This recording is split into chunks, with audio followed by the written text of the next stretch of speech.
The situation with the United Healthcare CEO is a good explanation as to why rich people hate the VA system. The Department of Veterans Affairs provides healthcare services to veterans, especially those with service-related conditions, injuries, illnesses that some might consider pre-existing conditions.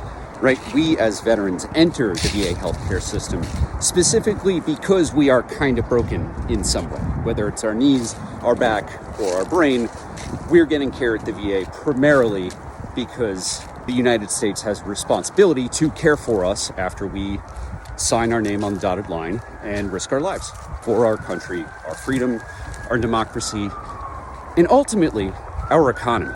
Because without troops willing to go to war, there is no American economy. Now, billionaires look at this VA system in two sorts of ways. One, as something to be feared. It is socialized medicine through and through. That's what it is. Taxpayers pay for veterans' healthcare. That's socialized medicine.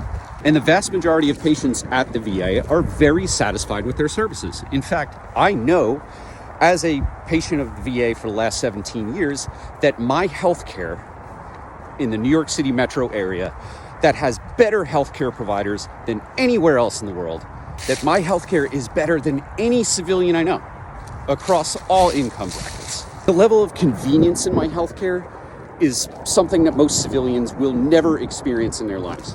I can go to one single building and see an optometrist, a podiatrist, a neurosurgeon. Like, all of them are on different floors of the same building. The last time I was at the VA, I saw a dermatologist, my primary care provider, and my mental health professional all back to back to back without ever going outside, without ever leaving the building. Right, so the VA is viewed by these healthcare CEOs and rich people in general as overly generous, as The Economist stupidly put in writing not too long ago, just after Veterans Day. The more people learn about the VA and the quality of care that veterans are actually getting, not just the way that Fox News portrays it, but the way that actual patients experience it, the more civilians realize, hey, A, this is possible, and B, I shouldn't have to go to war to get access to that kind of healthcare.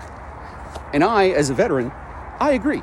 I don't think that someone should have to go to war, spend 4 years doing ruck marks with 65-pound packs to earn the right to healthcare.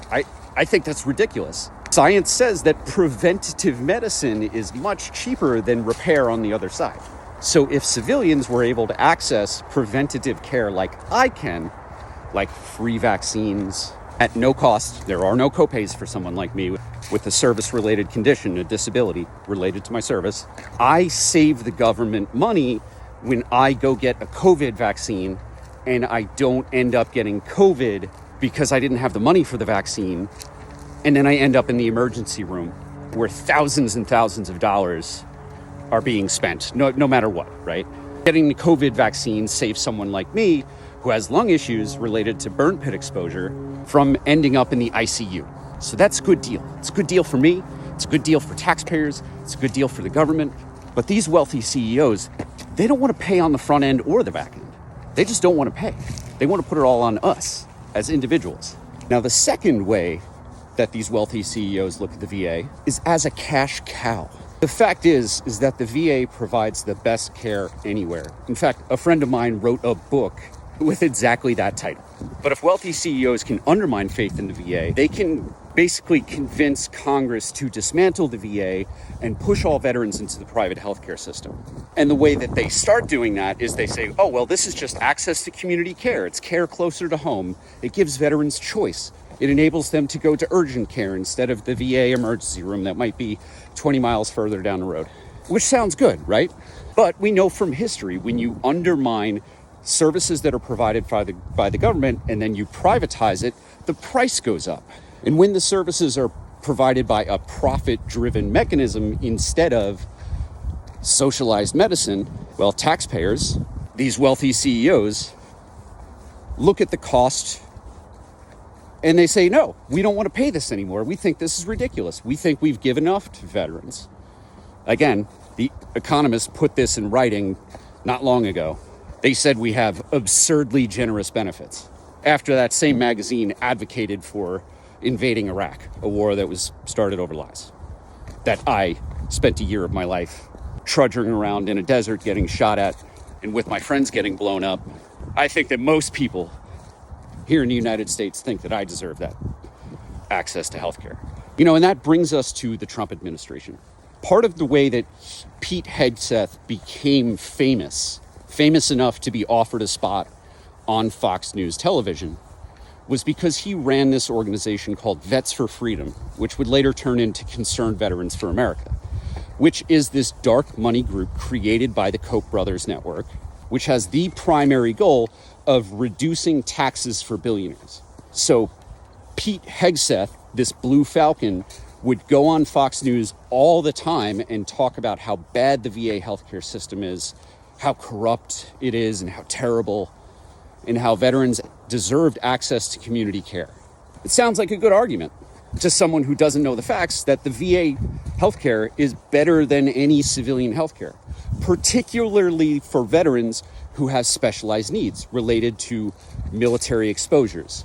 Not just combat trauma and PTSD and traumatic brain injury like a lot of people think, but who have exposures to things like Agent Orange and jet fuel and other sorts of petroleum-based lubricants, depleted uranium, lead, gunpowder residue, right? There are lots of exposures that create specialized healthcare needs in the veteran population.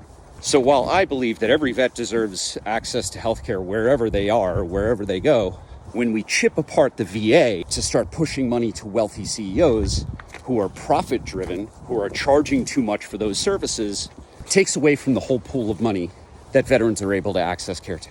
So let's go back to the beginning. How is this related to the United Healthcare CEO and what just happened in New York City?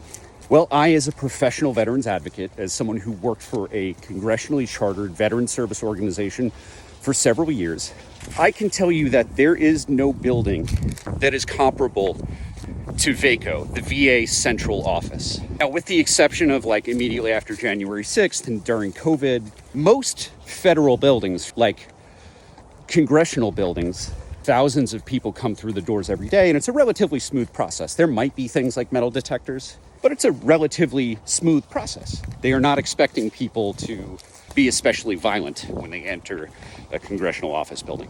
But at VACO, the VA central office, a building that is just about a block from the White House, the security to get into that building was maddening. They had private contractors there who were frankly rude in a way that none of the federal security services, like the DC police or the Capitol Police, they don't treat people that way. And instead of just a metal detector, they made us, take off our belts, take off our shoes like in airport and put everything through an X-ray machine. And that is because the VA has long known that if you mess with people's healthcare, that can be hazardous for your health as an executive.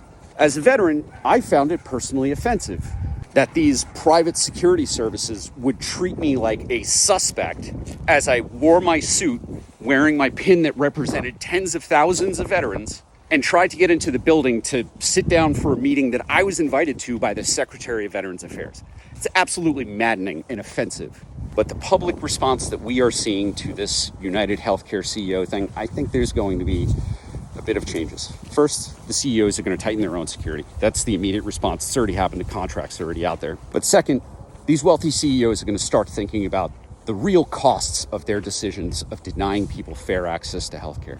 And I think that Congress may start to gain momentum behind the idea of socialized healthcare for all. It's not going to happen overnight. It might take a couple decades, but I think we're closer today than we've ever been.